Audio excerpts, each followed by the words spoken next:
ഹൈക്കോടതി ഉത്തരവിൽ അങ്ങനെ ഒരു നിരീക്ഷണം ഉണ്ടെങ്കിൽ അതിന് മറുപടി പറയാൻ മേയർ എന്നുള്ളതിലേക്ക് ബാധ്യസ്ഥനാണ്.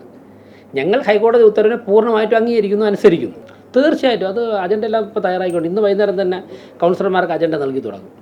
സ്റ്റാൻഡിംഗ് കമ്മിറ്റി ഇവിടെ ഉണ്ട്, അതൊന്ന് ചേർന്ന് കഴിഞ്ഞാൽ അജണ്ട നൽകി തുടങ്ങും. അത് നേരത്തെ തന്നെ പറഞ്ഞാണല്ലോ, വളരെ മുമ്പ് തന്നെ 29 കൗൺസിൽ യോഗം പ്രിപ്പയർ ആയല്ലോ, അജണ്ട പ്രിപ്പയർ ആയി കഴിഞ്ഞത്.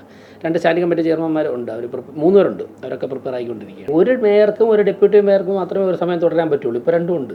ഇനി വേറൊരു കാര്യം കൂടി, മേയർ എന്നുള്ള നിലയ്ക്ക് ഈ ഉത്തരവിൻ്റെ പശ്ചാത്തലത്തിൽ ഞങ്ങളുടെ ആലോചനയിൽ വന്നിട്ടുണ്ട്. ഈ ബഹുമാനപ്പെട്ട ഹൈക്കോടതി മുമ്പാകെ റെസ്പോണ്ടൻസ് ആയിട്ട് പോയ വന്ന കൗൺസിലർമാരുടെ പേരുകളല്ലാതെ മറ്റു ചിലർ കൂടി ചില ദൈവങ്ങളുടെ പേര് സത്യപ്രതിജ്ഞ ചെയ്തിട്ടുണ്ട്.